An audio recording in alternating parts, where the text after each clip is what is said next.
오늘은 이제 그동안 살펴보던 다니엘이라는 인물에 대한 마지막 설교입니다. 아시다시피 다니엘은 어린 10대에 그 나라가 망하고 또 그렇게 바벨론의 포로로 잡혀와 가지고 이제 80대가 되는 그 나이가 될 때까지 한치의 흔들림도 없는 그 초지일관의 삶을 살아온 그런 참 존경스러운 분입니다. 그래서 우리가 이 다니엘서를 공부하고 읽을 때 어떻게 하면은 우리도 다니엘처럼 그 흔들림 없는 그런 초지일관의 인생을 또 살 수 있을까? 이런 참 그 부러워하는 마음, 또 사모하는 마음으로 다니엘서를 읽어야 된다고 생각하는데요. 이런 질문을 가지고 본문을 읽다가 보면은 어떻게 다니엘이 그렇게 평생을 흔들림 없는 영적 각성과 또 성숙을 향하여 그렇게 나갈 수 있었는지에 대한 힌트를 좀 얻을 수가 있습니다.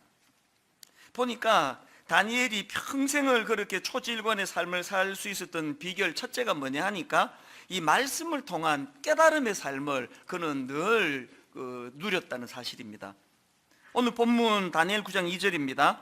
곧 그 통치 원년에 나 다니엘이 책을 통해 여호와께서 말씀으로 선지자 예레미야에게 알려주신 그 연수를 깨달았나니, 나 다니엘이 책을 통해 깨달았나니. 제가 이 내용을 읽다가 보니까 참 다니엘이 귀한 게 지금 굉장히 혼란스러운 과도기입니다. 그 앞에 내용을 보면은 자기들을 포로로 잡아온 바벨론 제국은 망하고 또 메대와 바사라는 새로운 강대국이 일어나고 그리고 또 다리오 왕이라는 새로운 권력자가 이제 나타나고 이런 여러 가지 상황에서 그 불안한 과도기를 겪고 있다 보니까 그 포로로 잡혀온 다니엘 입장에서 이게 얼마나 불안하겠습니까? 우리의 장래는 어떻게 되는 거고 이 민족은 어떻게 되는 건가? 그렇게 굉장히 혼란스럽고 혼미한 그런 과도기의 때인데요, 다니엘은 이런 불안한 상황에서 말씀을 읽습니다. 그리고 그 말씀을 통해서 깨달음을 얻습니다. 제가 참 우리 성도님들을 뵈면 안타까운 게요, 평상시에는 뭐 성경도 잘 읽고 통독도 하고 필사도 하고 잘 하시다가 어떤 문제가 있거나 위기가 올 때 진짜 말씀이 필요할 때는 말씀을 안 읽으세요. 어떤 분은 막 전보로도 가시고 막 사람 찾아다니시고, 그게 참 그러시면 안 되거든요. 사실 평상시에는 뭐 성경을 좀 바빠서 좀 덜 읽고 그러시더라도 어떤 문제가 있고 위기를 만날 때 오히려 그때야말로 말씀의 영향을 받아야 되는데, 바로 이게 다니엘에게서 배워야 되는 모습이라는 겁니다. 다니엘은 혼란스러운 과도기의 때에 말씀을 붙잡았고요, 또 그 말씀을 통해서 자기 민족과 관련한 중요한 깨달음을 얻게 된다는 것입니다. 그가 말씀을 통해서 무슨 깨달음을 얻습니까? 9장 2절 하반절입니다. 곧 예루살렘의 황폐함이 70년 만에 그치리라 하신 것이니라. 왜 자기 민족이 이렇게 비참하게 망하고 여기에 포로로 끌려왔는지, 그리고 또 이제 이 모든 하나님의 그 심판의 기간이 다 끝나가고 이제는 곧 이제 자기 조국으로 돌아갈 수 있다, 해방이 이제 곧 다가온다, 이 놀라운 사실을 깨달은 거예요. 이게 다니엘에게 얼마나 벅찬 감격을 가져다 주었겠습니까? 여러분, 말씀은 원래 그런 거예요. 말씀은 다니엘을 그 불안한 과도기 속에서 여러 가지 근심과 염려의 골짜기로 몰고 갈 수밖에 없는 상황인데, 그 상황에서 말씀을 읽으니까 그 말씀이 그에게 사람이 주지 못하는 하나님의 희망이 거기에 담겨져 있는 걸 경험하는 거거든요. 시편 119편 49절에 보니까 세 번역입니다. 주님의 종에게 하신 말씀을 기억해 주십시오. 그 다음 보십시오. 주님께서는 말씀으로 내게 희망을 주셨습니다.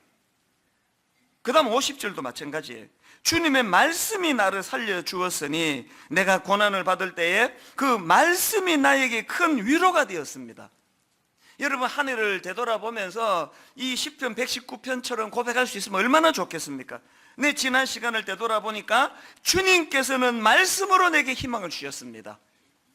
내가 고난을 받을 때 그 말씀이 나에게 큰 위로가 되었습니다. 지난 한 해를 되돌아보시면서 다니엘처럼 말씀에서 대안을 찾고 말씀에서 깨달음을 얻고 말씀이 주는 위로하심으로 어수선한 오늘 이 시대를 극복해내는 능력을 말씀에서 찾아내시는 믿음의 성도님들 되시기를 바랍니다. 자, 그런가 하면은 다니엘에게 배워야 될 게 하나 더 있는데요. 두 번째로 뭘 배워야 되느냐? 이렇게 다니엘은 그 과도기에 혼란스러울 때 말씀을 가까이 하고 말씀에서 그 깨달음을 얻었다 그랬는데 더 중요한 게 뭐냐? 그 깨달은 말씀을 다니엘은 기도로 연결시키고 있다는 사실입니다. 2절을 보십시오. 곧 그 통치 원년에 나 다니엘이 책을 통해 여호와께서 말씀으로 선지자 예레미야에게 알려주신 그 연수를 깨달았나니, 그는 이 깨달음을 바로 3절에서 무엇과 연결시킵니까? 내가 금식하며 베옷을 입고 죄를 덮어 쓰고 주 하나님께 기도하며 간구하기를 결심하고, 이게 다니엘에게 진짜 배워야 되는 거예요. 이 말씀을 가까이 하고 말씀의 깨달음을 얻는 것도 중요하지만 그 말씀의 깨달음이 있을 때 그거를 기도로 연결시킨다는 거예요. 지금 우리나라의 한국교회의 약점이 뭐예요? 기도파, 말씀파가 분리가 돼 있습니다. 이 사람은 말씀을 사모한대, 묵상을 잘한대, 큐티를 한대. 근데 기도는 별로 안 해. 또 이 사람은 막 늘 성령님을 사모하고 또 은혜를 갈망하고 그렇게 또 기도의 자리로 나가는 막 기도의 막 대왕이에요. 막 기도 얼마나 열심히 하는데 말씀은 잘 몰라요. 이 두 개가 합쳐지지 않고는 온전하다 할 수 없습니다. 말씀이 깨달아지면 그 깨달음을 기도로 가져가고 기도가 기도의 능력이 나타날 때 그것을 말씀으로 연결하고, 그래서 그 책 중에서 오늘부터 다시 기도라는 책이 있는데요. 그 책에 보니까 그 존 파이프의 말을 인용을 합니다. 한번 들어보세요. 내가 무엇보다 소중하게 여기는 일은 하나님의 말씀이 내 기도를 인도하고 말씀이 내 기도를 가득 채워 지탱해주고 통제하는 것이다. 그리고 또 이런 내용도 있습니다. 성경을 펼쳐 읽기 시작하라. 만나는 구절마다 멈추어 서서 그 구절을 기도로 바꾸라. 성경을 펼쳐 읽기 시작하라. 만나는 구절마다 멈추어 서서 그 구절을 기도로 바꾸라. 이 지금 뭘 교훈하는지 아시겠습니까? 기도가 터지면 그 기도를 말씀으로 연결시켜야 되고 말씀에 깨달음이 있으면 그거를 붙잡고 기도로 나가야 되는 거예요. 지금 뭐 기도 안 하시는 분이 너무 많은 거, 이것도 참 가슴 아픈 일이지만요, 그렇게 열정적으로 기도하시는 분들 중에 옆길로 새는 분이 많아요. 막 이단이 막 여러분을 유혹하고 할 때 막 성경도 안 읽고 기도 안 하는 분은 너무너무 안전해요. 하나도 관심이 없는데 뭐 이단이 뭘로 유혹을 합니까? 주로 이단에 넘어가는 분들을 보면은 기도가 뜨겁고 열정이 넘치고 그런 분들이 넘어가는 거 아닙니까? 안도의 미소를 띠는 모든 분이 다 지금 말씀을 안 읽는 분은 아니겠죠? 여러분, 기도하는 거 중요한데 말씀의 근거를 가지고 말씀이 가르쳐 주는 것을 가지고 기도하는 이것이 중요하고요. 여러분, 묵상하고 성경을 잘 읽는 습관이 되신 분은 새해에는 그 물꼬를 기도로 연결시키는 이 두 가지가 통합되는 그런 성숙한 신앙인들이 되시기를 바랍니다. 이게 다니엘에게서 우리가 배우는 참 귀한 모습인데요. 자, 근데 여러분, 여기서 한 가지요. 참 다니엘이 성숙하고 귀한데요, 오늘 본문을 얼핏 보면은 그 다니엘에게서 좀 이해가 안 되는 두 가지 모습이 나타납니다. 얼핏 보면은 그렇습니다. 그게 뭐냐 하니까, 자, 첫째로 우리가 살펴볼 게 뭐냐, 제가 말씀드렸죠. 다니엘이 말씀을 읽다가 곧 자기 민족이 이제 해방되어 조국으로 돌아갈 수 있게 되었다, 이 가슴 벅찬 깨달음을 얻게 됐다고 말씀드리지 않았습니까? 자, 여러분이 다니엘이라면 그 수순한 과도기의 말씀을 통해서 이제 우리 민족이 이제 드디어 해방의 기쁨을 맛보게 되었다, 이 막 가슴 벅찬 깨달음을 얻게 됐다면 여러분은 그 다음에 어떤 반응을 보이시겠습니까? 제가 전에도 말씀드렸지만 제 지나온 삶을 되돌아보면은 막 가슴이 터질 것 같은 그런 감격을, 기쁨을 경험한 게 한 몇 번 있었는데, 그 중에 하나가 말씀드렸죠. 그 대학 졸업 조건이 다 채워지고 그 학적부에서 이제 드디어 졸업하게 됐다, 축하한다, 그렇게 이야기를 듣고 집으로 가는 차 안에서 그 고속도로에서 사고 날 뻔했습니다. 막 너무 너무 막 목이 쉬도록 소리 지르고 막 해냈다고 막 말로 다 할 수 없이 기뻐서 주체가 안 되더라고요. 그런데 여러분 지금 다니엘 입장에서 뭐 그 정도겠습니까? 기쁨이. 이건 뭐 자기 개인의 해방도 기쁘지만 민족이 이제 해방을 받게 된다는 막 가슴 벅찬 깨달음을 얻었으니까 여러분이 다니엘 같으면 어떤 반응을 보일 것 같으세요? 막 길거리로 뛰쳐나갔을 것 같아요. 막 만나는 사람마다 여러분 기뻐하시라고, 이제 우리 민족이 다시 해방의 기쁨을 누리고 우리 이제 고향으로 돌아가겠다고 막 그렇게 막 뛰어다니면서 막 밤새도록 기쁨의 소리를 지를 것 같은데요, 그 놀라운 사실을 깨달은 다니엘의 반응이 좀 이상합니다. 갑자기 어떤 반응을 보이느냐? 자, 3절과 4절을 보십시오. 그 깨달음을 얻고 난 다음에 다니엘이 이런 반응을 보입니다. 내가 금식하며 베옷을 입고 죄를 덮어 쓰고 주 하나님께 기도하며 간구하기를 결심하고 내 하나님 여호와께 기도하며 자복하여 이르기를. 이 다 슬픈 단어들 아닙니까? 이 자복한다는 것도 얼마나 그 슬픈 이야기예요. 그 부끄러움을 무릅쓰고 하나님 앞에 회개의 자리로 나가고 있고요. 그리고 구약에서 뭐 금식하며 베옷을 입고 죄를 덮어 쓰고, 이게 다 슬플 때 쓰는 거 아닙니까? 그 이상한 거 아닙니까? 지금 자기가 성경을 통해, 말씀을 통해 놀라운 영적인 깨달음을 얻고 이제 드디어 우리 민족이 해방되게 되었다는 그 놀라운 사실을 깨닫고는 갑자기 슬픈 모드로 들어가가지고 막 베옷을 입고 금식을 하고 죄를 덮어 쓰고, 그리고 5절에서 보니까 그 기도도 슬퍼요. 우리가 죄를 짓고 잘못을 저질렀습니다. 악한 일을 저지르며 반역하며 주님의 계명과 명령을 떠나서 살았습니다. 오늘 여러분 이 구장을 쭉 읽어보세요. 막 하나같이 이렇게 슬픈 기도가 터져 나오거든요. 이거 이상한 거 아닙니까? 근데 여러분, 여기에 다니엘의 위대함이 있는 겁니다. 다니엘은 왜 그 기쁜 깨달음을 얻게 된 순간 이 슬픔의 자리에 그 베옷을 입고 죄를 덮었으며 하나님 앞에 그런 가슴 아픈 기도를 드리게 됐을까요? 왜 그랬을까요?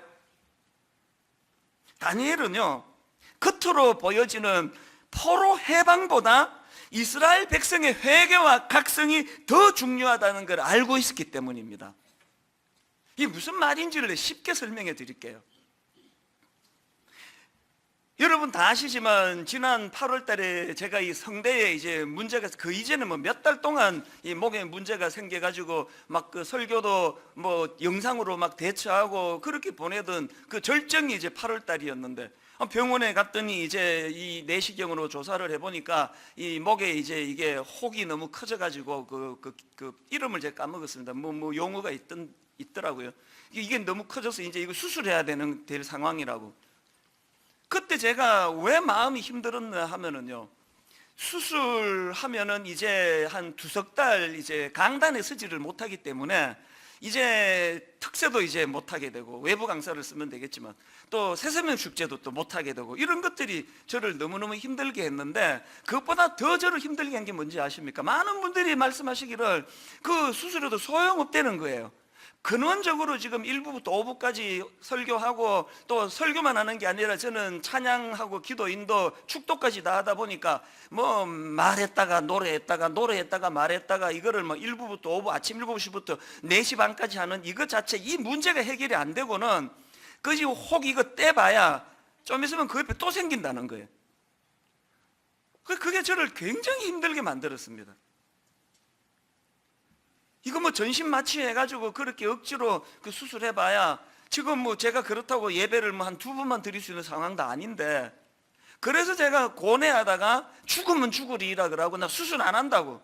그렇게 하고는 이제 특세도 막 근래에 드물게 하나님 은혜를 주시고, 새세면 축제 뭐 오늘에 이르기까지 이제는 뭐 영상으로 뭐 예배 전혀 없잖아요. 계속 혼자서 다 하는데도 여러분이 들으셔서 알지만 근래에 이 성대가 이렇게 마음대로 소리를 지르고도 목이 잘 안 잠기는 것들이 근래에 잘 없던 현상이에요. 이 어떻게 이게 가능했는지 아십니까? 물론 하나님의 특별한 은혜도 있었지만 제가 결심한 게 뭔지 아십니까? 어차피 1부부터 5부까지 설교하는 이거를 줄일 수 없다면 성대를 강하게 해야 되겠다.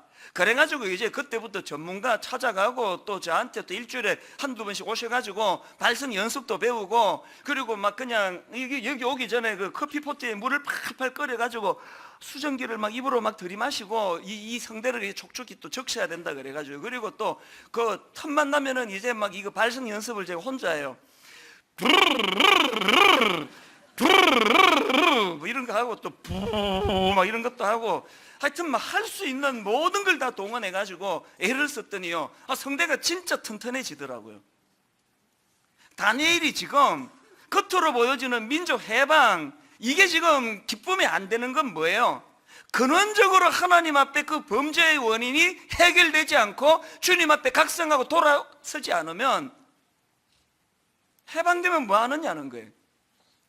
그래서 다니엘의 기도를 보면은 9장 13절입니다. 모세의 율법에 기록된 대로 이 모든 재앙이 이미 우리에게 내렸사오나 우리는 우리의 죄악을 떠나고 주의 진리를 깨달아 우리 하나님 여호와의 얼굴을 기쁘게 하지 아니하였나이다. 무슨 말인지 아시겠죠? 너무너무 가슴 아프게도 우리 민족이 이 무서운 하나님의 징계를 받고도 지금 돌이키지를 않습니다. 회개하지 않는 우리 민족을 불쌍히 여겨 주시옵소서. 그 기도 아닙니까? 한 해를 마무리하는 이 시점에서 우리의 자세를 여러분 부끄러워 고쳐야 돼요. 그때 위기만 모면하면 되는, 이것이 우리 몸에 배어있는 너무너무 부끄러운 모습 아닙니까? 뭐 대형 사고만 나면은 전문가들 나와가지고 뭐 이래야 되고 저래야 되고 뭐 어쩌고 막 조치 취하고 뭐 계속 이제는 이런 일 안 일어나나 보다 하는데, 좀 지나면 또 같은 일이 일어나고 좀 지나면 또 같은 일이 일어나고. 왜 그렇습니까? 근원적인 문제가 해결되지 않으면, 그 껍데기 약간 고친다고 이 해결되는 문제가 아니라면, 오늘 우리가 다니엘에게 배워야 되는 가장 중요한 게 뭡니까? 겉으로 보여지는 어떤 그 사람 앞에 보여지는 이런 것보다도, 그리고 막 해방의 기쁨을 누린다고 길거리 뛰어다니기보다 그 문제가 일어나게 되었던 근원적인 원인, 하나님과의 관계가 깨지고 회개하지 않은 강팍한 심령이 깨트려져야 된다는 것을 강조하고 있는 겁니다. 해가 바뀐다고 뭐 달라지는 게 있겠습니까? 달력 뜯어내고 새 달력 단다고 뭐가 달라지겠습니까? 근원이 바뀌질 않는데.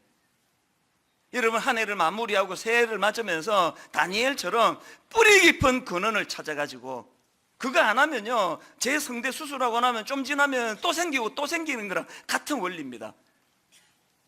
그저 빨간 약 발라서 그냥 임시 처방하는 게 아니라 근원적인 문제를 하나님 앞에 해결함 받는 그 일을 위하여 회개의 자리로 나아가면서 새해를 맞이하는 그런 성도님들이 되시기를 바랍니다.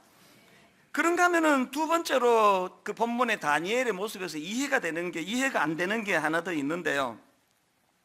제가 앞에서 말씀드렸지 않습니까? 다니엘이 말씀을 통해 뭘 깨닫습니까? 이렇게 포로로 끌려가고 나라가 망하게 된 건 자기 민족의 범죄함 때문이다. 그리고 하나님이 이제 그 기한이 다 차서 우리를 해방시켜 주신다. 이 깨달음을 가지고 이제 회개의 자리로 나가는데요. 여러분, 자기 민족의 범죄함 때문에 이렇게 포로로 끌려왔다고 한다면, 아까 말씀드렸잖아요. 다니엘이 몇 살 때 포로로 끌려왔다고요? 청소년 시기예요. 예를 들어 가지고 우리 애가 지금 뭐 이제 한 15, 16살 먹은 그런 아들이나 딸이 있다고 가정을 하고요. 아빠가 그냥 사업을 잘못해가지고 쫄딱 망해서, 그래가지고 뭐 그냥 단칸방으로 이사를 가게 됐다. 그러면 그게 어린애 잘못이 아니잖아요. 무슨 말씀을 드리고 싶은지 아시죠? 다니엘이 어릴 때 포로로 잡혀왔기 때문에 그건 자기의 범죄함이 아니에요. 그런데 다니엘의 기도가 참 이상합니다. 자, 5절을 한번 보십시오. 우리는 이미 범죄하여, 그 민족의 자기 조상의 범죄로 이런 일이 있었다는 걸 깨달았다면 그들의 죄를 용서해 달라고 기도해야 되는데, 우리는 이미 범죄하여 패역하며 행악하며 반역하여 주의 법도와 규례를 떠나싸우며, 여러분 다 아시지만 또 공부해서 다 배웠겠지만 다니엘은 주의 법도와 규례를 떠난 적이 없습니다. 그런데 왜 그들이 아니라 우리라고 기도하느냐는 거예요. 6절도 마찬가지입니다. 우리는 또 주의 종 선지자들이 주의 이름으로 우리의 왕들과 우리의 고관과 조상들과 온 국민에게 말씀한 것을 듣지 아니하였나이다. 다니엘은 그 하나님의 말씀을 그런 식으로 안 들은 사람이 아니에요. 말씀을 잘 들었던 사람이에요. 왜 우리라고 이야기하느냐고. 9절도 똑같습니다. 주 우리 하나님께는 긍휼과 용서하심이 있사오니 이는 누가? 우리가 주께 패역하였으며며. 근데 여러분, 여기에서 이런 다니엘의 태도가 전 너무 감동이 되는 게요, 왜 그러냐 하니까 예레미야 31장에 이런 내용이 나옵니다. 29절 30절, 자, 세 번역으로 보십시오. 그때가 오면 사람들이 더 이상 아버지가 신포도를 먹었기 때문에 자식들의 이가 시게 되었다는 말을 하지 않을 것이다. 오직 각자가 자기의 죄악 때문에 죽을 것이다. 신포도를 먹는 그 사람만의 이만 실 것이다. 이 배경이 어떤가 하면은요, 뭐라고 지금 백성들이 항변합니까? 왜 아버지가 먹은 신포도 때문에 내 이가 실해야 되느냐고요? 아니, 왜 조상들이 지은 죄 때문에 죄 없는 우리가 포로로 끌려가야 되느냐고요? 그 사회적인 분위기를 아시겠죠? 또 맞는 이야기 아닙니까? 그게 논리적으로 합당한 거 아닙니까? 아버지가 신포도를 먹었는데 왜 내 이가 실해야 되느냐고? 뭔 죄로 우리는 잘못도 없는데 우리를 포로로 끌고 가느냐고? 그렇게 항변이 난무하던 그 시대에 다니엘은 그런 논리로 다가가는 게 아니라 모든 걸 다 껴안고 그 범죄의 범주에 자기는 쏙 빠지는 게 아니라 우리도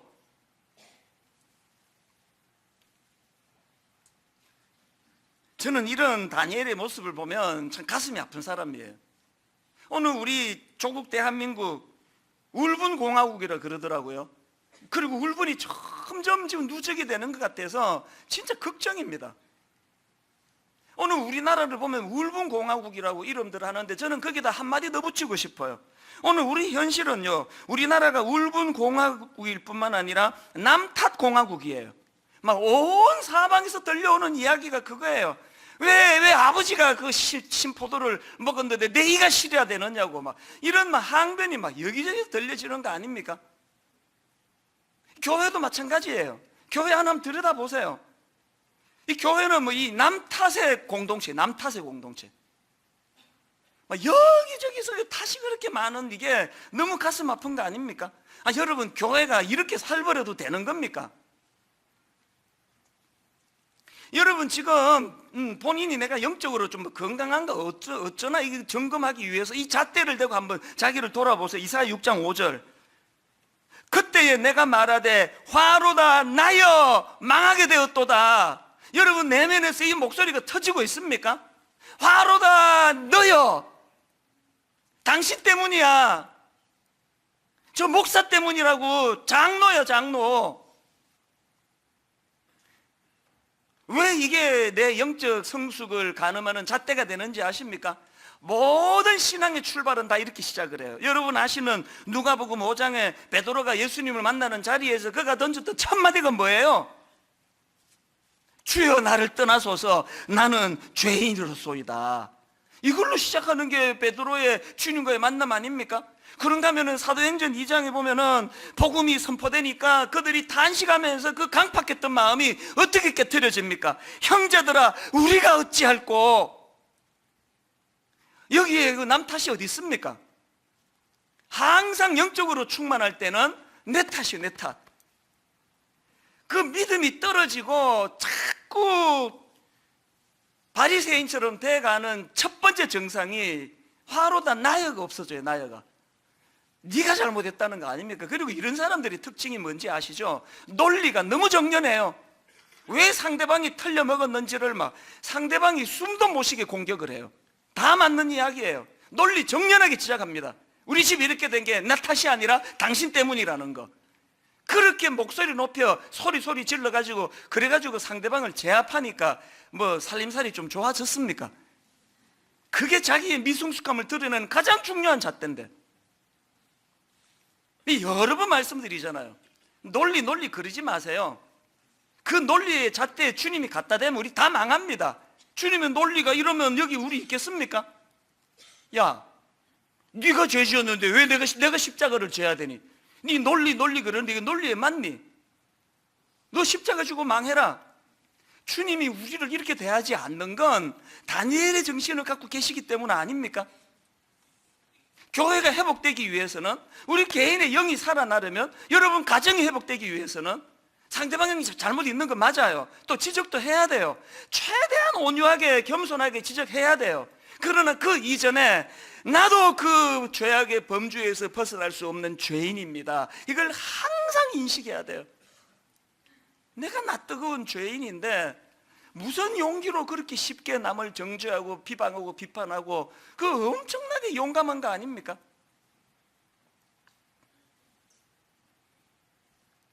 어느 글에서 제가 너무 감동적인 내용이 있어가지고 메모를 해뒀는데 근래에 다시 읽으니까 또 감동이 되더라고요. 내용을 한번 들어보십시오. 징기스칸은 어려서 아버지를 잃고 고향에서 쫓겨났지만 집안 탓을 하지 않았고, 또 그 다음 보세요. 물질이 없어 덜추를 먹으며 연명했지만 물질 탓을 하지 않았고, 또 그 다음도 들어보세요. 자기 이름을 쓸 줄 몰랐지만 학력 탓을 하지 않았고, 또 그 다음 들어보세요. 그가 가진 군사는 적들의 100분의 1에 불과했지만 그는 환경 탓을 하지 않았다. 그리고 세계를 정복했다. 이게 저에게 정말 큰 울림이 됐습니다. 다시 한번 들어보세요. 징기스칸은 어려서 아버지를 잃고 고향에서 쫓겨났지만 집안 탓하지 않았고, 물질이 없어 덜추를 먹으며 연명했지만 물질 탓을 하지 않았고, 자기 이름을 쓸 줄 몰랐지만 학력 탓을 하지 않았고, 그가 가진 군사는 적들의 100분의 1에 불과했지만 환경 탓을 하지 않았다. 그리고 세계를 정복했다. 오늘 도대체 우리는 왜 이러는 거예요? 그 심리학자가 쓴 책 중에 30이면 달라질 줄 알았다, 이런 제목의 책이 있는데요.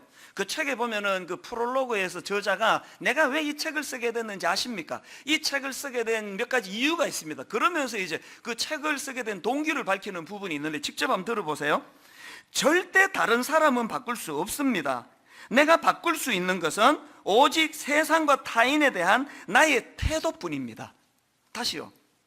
절대 다른 사람은 바꿀 수 없습니다. 내가 바꿀 수 있는 것은 오직 세상과 타인에 대한 나의 태도뿐입니다. 사람들이 이걸 너무 몰라가지고 그 책을 썼답니다. 그 책을. 절대로 우리는 다른 사람을 바꿀 힘이 없습니다. 그건 하나님만 하세요. 그 연약한 사람을 향한 내 태도가 달라질 때, 그게 다니엘에게서 배우는 거 아닙니까? 우리가 저는 연말을 맞이해가지고 아가서 2장 10절 말씀이 막 너무 저에게 지금 뜨거움을 줘요. 울컥울컥 막 눈물이 맺힙니다. 나의 사랑하는 자가 내게 말하여 이르기를 나의 사랑 내 어여쁜 자야 일어나서 함께 가자. 주님이 그렇게 논리정연하게 우리의 모습을 보고 너는 따라가도 되겠다, 너는 임마 따라올 자격을 잃어버렸다, 그랬으면 제가 주님과 따라갈 수 있는 자가 되겠습니까? 왜 눈물이 납니까? 내 행위를 뛰어넘는, 내 논리를 뛰어넘는, 내 참 부끄러운 여러 가지 것들을 다 아시면서도 나의 사랑하는 자가 내게 말하여 이르기를 나의 사랑 내 어여쁜 자야 일어나서 함께 가자. 그런 논리를 뛰어넘는 주님의 초청이 있었기 때문에 오늘도 제가 쫓겨나지 않고 지금 목사 노릇, 내년에도 내가 지금 분당 우리 교회 담임 목사 계속할 수 있다는 이 기적 중의 기적 아닙니까?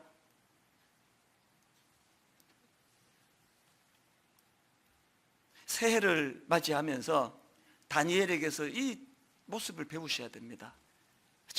하나면 품고, 하나면 함께 가고, 그리고 또 연약한 그 사람의 모습을 보면서 저는요, 우리 집사람이 솔직히 결혼할 땐 좀 이뻤거든요. 한 30년 가까이 지나니까 요새 가까이 보면 어이구 얼굴이 참 많이 사갔다 이런 생각이 들면서 바로 내가 독백하는 게 있습니다. 혼자서 이 이쁜 이 여자가 이렇게 바뀌는데 이 여자가 나보기에 어떻겠냐고. 내색하지 않는 그분이 고마울 뿐이에요. 왜 사람이 문제가 생깁니까? 자기 얼굴 늙어가는 거는 못 보고 상대방만 보이니까 계속 문제만 찾아내는 거 아닙니까?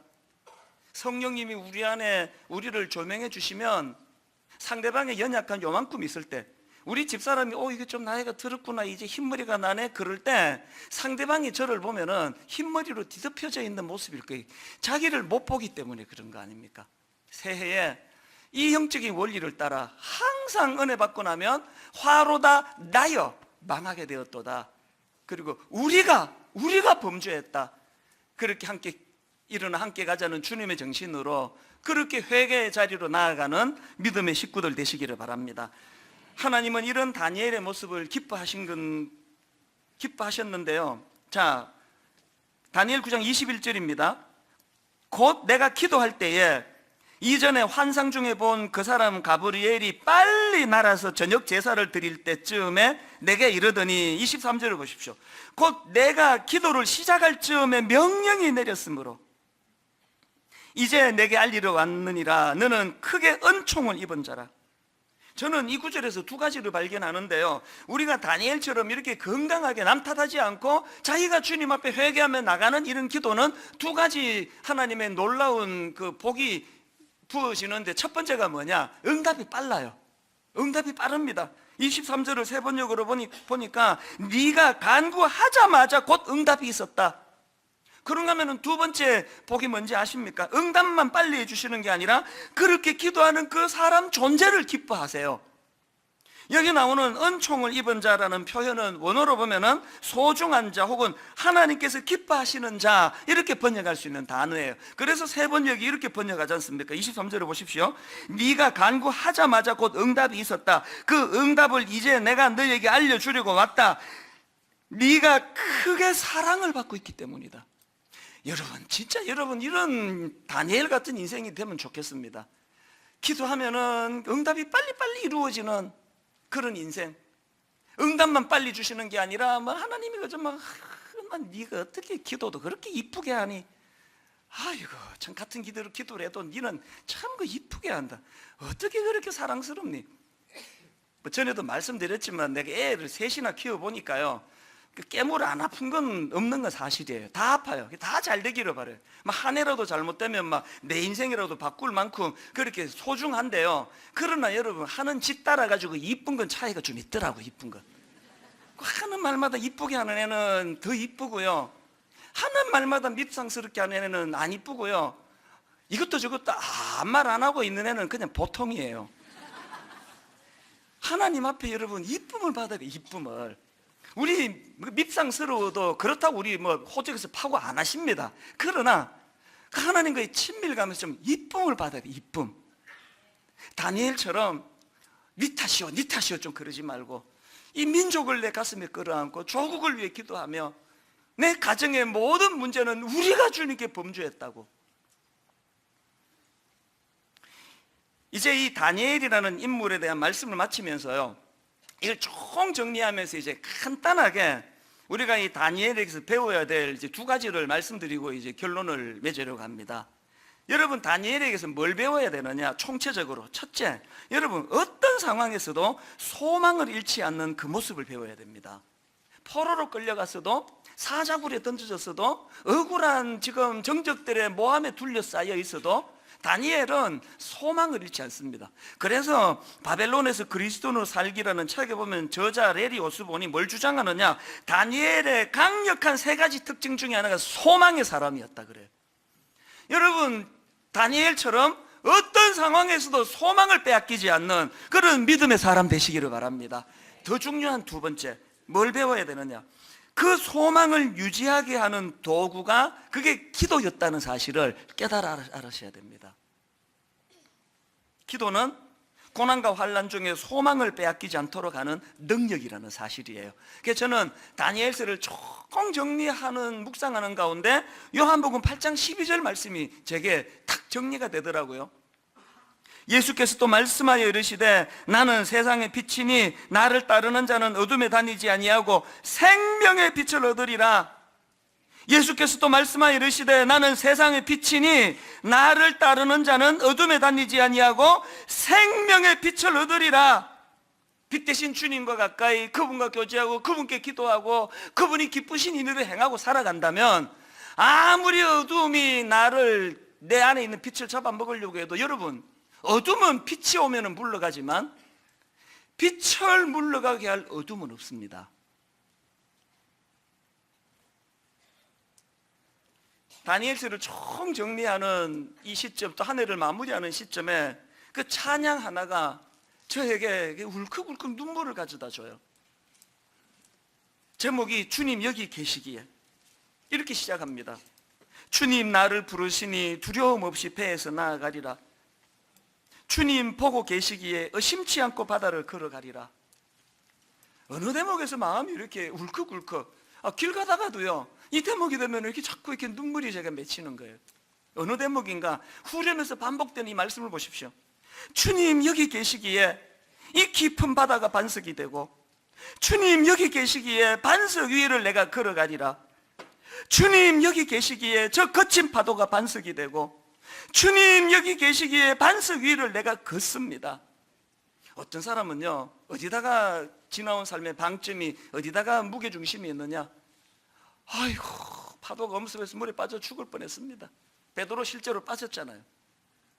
아이고, 유난히 고난이 많았습니다. 아픔이 많았습니다. 돌뿌리에 쳐여 지금도 생각하면 아픕니다. 그런 사건에 지난 한 해를 점검하는 분이 계시고요, 또 그런가 하면 어떤 분은 그런 모든 사건을 다 어우러 가지고 주님 여기 계시기에 그 많은 어려움이 있었지만 오늘 그래도 여기에 예배자로 설 수 있게 됐습니다. 주님 여기 계시기에. 여러분은 초점이 어디에 머물러 계십니까? 작년 이맘때 목회 한 20몇 년 가장 위기에, 그리고 가장 아픔으로 목회에 자신이 없는, 내 목회를 그만둬야 되나? 그런 갈등을 겪으면서 시작한 게 올 2018년도거든요. 그랬는데 부활주일 그 말씀을 준비하는 가운데 주님 여기 계시기에 저를 치유해 주시고 용기를 주시고 다시 일어서게 해주셨기 때문에 지난 2학기는 그 이후로 어떤 해보다도 더 충만하게 달려갈 수가 있었거든요. 여러분 어디에 무게를 두고 살아가세요? 주님 여기 계시기에, 주님 여기 계시기에. 내 연약함에다가 내 아픔에다가 초점을 두지 마시고 주님 여기 계시기에. 이게 자꾸 울컥울컥 눈물이 나더라고요. 다니엘서를 총 정리하며 올 한 해 말씀을 총 정리하며 이 한마디로 주님 앞에 나가기 원합니다. 주님 여기 계시기에. 우리 찬양 같이 한번 불러보지 않으시겠습니까? 주님 나를 부르시니 두려움 없이 배에서 나아가리라. 주님 나를 부르시니 두려움 없이 배에서 나아가리라. 주님 나를 부르시니 주님 나를 부르시니 주님 내게 오라시니. 주님 내게 오라시니. 여러분 그 다음 가사를 보세요. 주님 보고 계시기에 주님 보고 계시기에 그 위험한 바다지만 의심치 않고 바다를 걸어가리라. 참 위험한 이 세상이지만 주님 보고 계시기에, 주님 여기 계시기에. 여러분 이렇게 한번 선포하지 않으시겠습니까? 주님 여기 계시기에, 이 깊은 바다가 반석이 되고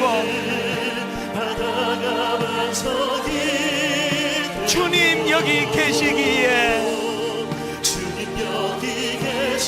그 위험한 바다를 오히려 반석 위를 내가 걸어가리라. 주님 여기 계시기에 저 거친 파도가 반석이 되고 주님 여기 계시기에 반석 위를 내가 걷습니다.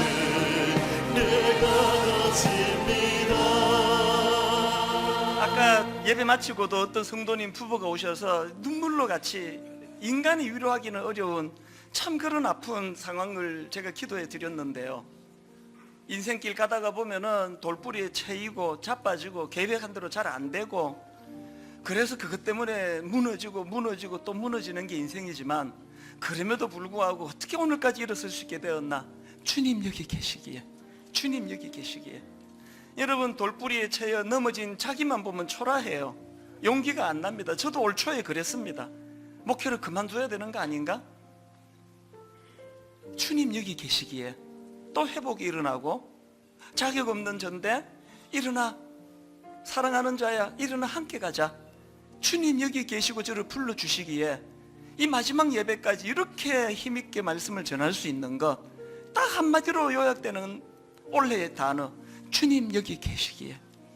우리 후렴부터 찬양할 동안에 주마등처럼 지난 힘들고 어려웠던 1년이 쭉 머리로 다 먼저 떠올려지기를 바라고, 그 모든 아픔을 한마디로 뒤덮는 이 놀라운 말씀, 주님 여기 계시기에 이 깊은 바다가 반석이 되고, 하나님 전에는 이 파도가 너무 무섭습니다, 파도 좀 잠잠케 해주세요 라고 기도했다면, 은혜 받고 나서 아버지 이제는 이 파도 타기 하는 도구로 제가 즐기고 있습니다. 우리 후렴부터 한번 찬양할 동안에 성령님이 우리를 반드시 그 길로 인도해 주시기를 확신하면서 이렇게 찬양합니다. 주님 여기 계시기에 이 깊은 바다가 반석이 되고, 주님 여기 계시기에 이 깊은 바다가 반석이 되고, 주님 여기 계시기에 반석 위를 내가 걸어가리라. 주님 여기 계시기에 저 거친 파도가 반석이 되고, 다시 한번 선포합니다. 주님 여기 계시기에 반석 위를 내가 걷습니다. 다시 한번 선포합니다. 주님 여기 계시기에 이 깊은 바다가 반석이 되고,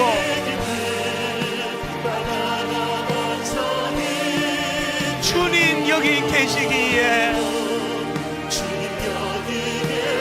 반석 위를 내가 걸어가리라.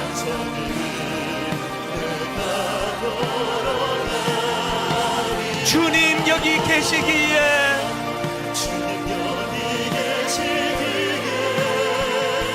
저 거친 파도가 반석이 되고, 주님 여기 계시기에 주님 여기 계시기에 반석 위를 내가 걷습니다. 내 마음이 힘에 겨워 지칠지라도 주님 나를 지켜주시네. 세상의 험한 풍파 몰아칠 때도 주님 나를 지켜주시네. 여러분 지난 한 해 돌아보며 선포하십시오. 주님은 나의 산성, 주님은 나의 요새,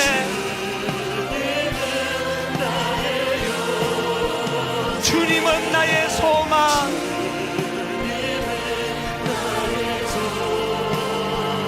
나의 힘이 되신 여호와. 아무것도 두려워 말라. 왜? 주님 여기 계시니까. 주 나의 하나님이 지켜주시네. 놀라지 마라, 겁내지 마라. 주님 나를 지켜주시네. 내 마음이 힘에 겨워 지칠지라도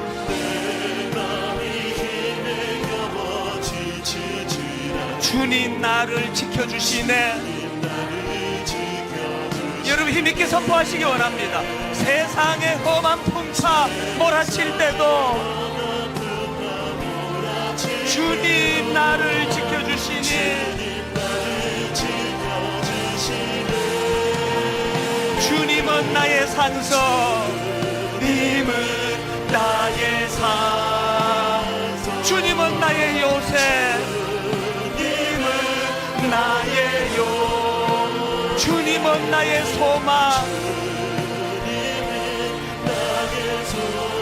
나의 힘이 되신 여호와.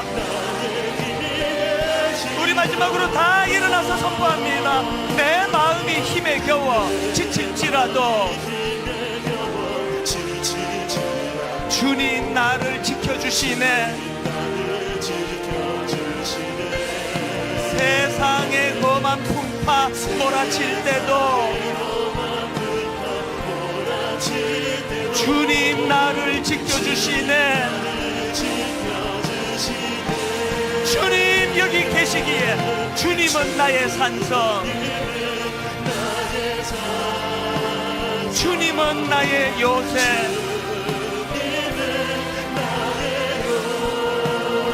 주님은 나의 소망,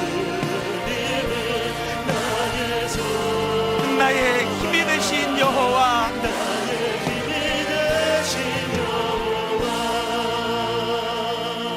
한 해를 총 정리하는 기도를 또 다니엘을 돌아오면서 이 기도를 드리기 원합니다. 아버지, 어떤 경우라도 소망을 빼앗기지 않기 원합니다.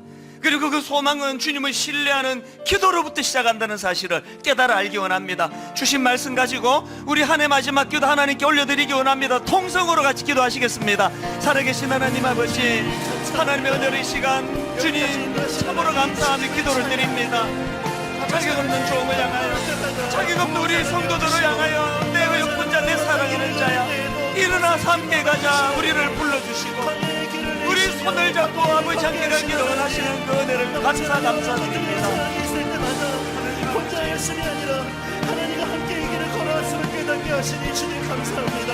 아버지 하나님, 날마다 순간순간마다 하나님 앞에 설 수 있는 은혜를 우리에게 새롭게 홀로 던져진 아버지 하나님, 그 항해하는 바다의 인생길 가운데 주님이 우리 함께 하시기에, 주님이 우리를 보고 계시기에, 주님이 우리를 부르고 계시기에 두려움 없이 그 파도를 향하여 나가기를 원합니다.